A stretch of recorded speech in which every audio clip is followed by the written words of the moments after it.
Hello friends, നമ്മുടെ പാലക്കാട് ജില്ലയിലെ ആദ്യത്തെ വേല ആടൂരാണ് നടത്തുക. അവിടെ നമ്മുടെ കൂറയിടൽ പരിപാടി കഴിഞ്ഞു. ഇപ്പോൾ വന്നിട്ട് അവിടെ നമ്മുടെ തൊട്ടടുത്ത് തന്നെ ഒരു പന്തം കത്തിക്കൽ പരിപാടിയുണ്ട്. അപ്പം അതിനുള്ള ചെറിയ കുട്ടികളായിട്ട് ചെയ്തിട്ടുള്ള പരിപാടികളാണ് ഇതൊക്കെ. അതുപോലെ ചെറിയൊരു അമ്പലം കെട്ടി അവിടെ ഒരു ദൈവത്തിനെ വെച്ച് അവിടെ ദിവസം ഒരു 7 ദിവസം വേലയുടെ തലേ ദിവസം വരെ ഇതുപോലെ 7 ദിവസം വിളക്ക് കത്തിച്ച് അവർ ചെറിയ പൂജകളൊക്കെ നടത്തി ചെയ്യും. പിന്നെ നമ്മുടെ ഇവിടെ കണ്ടോ ഒരു തൂണ് ഇതുപോലെ, അത് ഓല വെച്ച് കെട്ടിയ സംഭവമാണ്. അപ്പോൾ അതിനെയാണ് ഇപ്പോൾ നമ്മൾ കത്തിക്കാൻ പോകുന്നത്.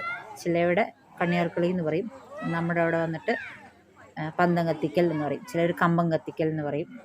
അപ്പോൾ എങ്ങനെ വേണമെങ്കിൽ പറയാം. അതുപോലെ നമ്മൾ ഓരോ പന്തങ്ങൾ വീട്ടിൽ നിന്ന് ഓരോ കുട്ടികളെ കൊണ്ടുവരും. ഓരോരുത്തർ കൊണ്ടുവന്നിട്ട് അത് നമ്മൾ തീ വെച്ചിട്ട് ആ കമ്പത്തിന് ചുറ്റും ഒരു 3 വലം 5 വലം അങ്ങനെ വയ്ക്കും. അത് വെച്ച് കഴിഞ്ഞാൽ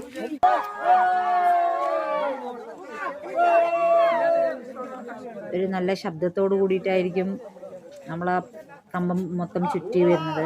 എന്നുവെച്ചാൽ നല്ല കൂക്കും നിലവിളിയൊക്കെ ആയിരിക്കും. അപ്പം അതിൻ്റെ ഒരു ആരവം അവിടെ ഉണ്ടാവും. കുട്ടികൾ വലിയവരൊന്നുമില്ല, എല്ലാവരും ഒരേ തരത്തിലായിരിക്കും അവിടെ ശബ്ദം ഉണ്ടാക്കിക്കൊണ്ടിരിക്കുക.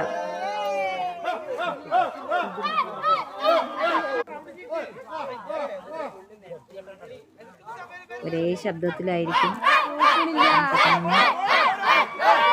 എല്ലാവരും ഉണ്ടാവും, ആരും അവിടെ വരാതിരിക്കില്ല. ഇത് കാണാൻ മാത്രം വന്നുകൊണ്ടിരിക്കും. ഇപ്പത് കമ്പം കത്തിക്കാൻ പോവുകയാണ്. കത്തിച്ചു കഴിഞ്ഞാൽ കുറച്ച് നേരം അതിൻ്റെ ഒരു പൂക്കലും ശബ്ദം ഉണ്ടാവും. നല്ല ഉയരത്തിലുണ്ട്. ചിലപ്പോൾ നമ്മൾ കമ്പം അതിൽ ചിലപ്പോൾ നമ്മൾ ഫോട്ടോസൊക്കെ എടുക്കുമ്പോൾ ദൈവത്തിൻ്റെ രൂപങ്ങൾ കാണുന്നതൊക്കെ പറയാറുണ്ട്. പിന്നൊന്നും നമുക്ക് ശബ്ദം എല്ലാവരും നല്ലതായിരിക്കും. ഒരു എൻജോയ്മെൻ്റ് തന്നെയാണ് അവിടെ. പിന്നെ ഇവിടെ ഒരു സ്പെഷ്യൽ എന്ന് പറയാൻ ഇപ്പോൾ കുറച്ച് വർഷങ്ങളായിട്ട് ഞങ്ങൾ ചെയ്യുന്നതെന്ന് പറഞ്ഞാൽ ഫുഡ്. എല്ലാവരും ഒരു ഫാമിലി പോലെ ആയിരിക്കും, കുറേ ഫാമിലീസ് അവിടെ ഉണ്ട്. അപ്പോൾ എല്ലാവരും കൂടി ഒരുമിച്ച് കുറച്ച് വർഷമായിട്ട് ഒരു ഫുഡൊക്കെ എടുത്ത് ഓരോരുത്തരും സ്പോൺസറായിരിക്കും. ഫുഡ് ഞങ്ങളൊന്ന് കൊടുക്കാമെന്നുള്ളതൊക്കെ ആയിരിക്കും.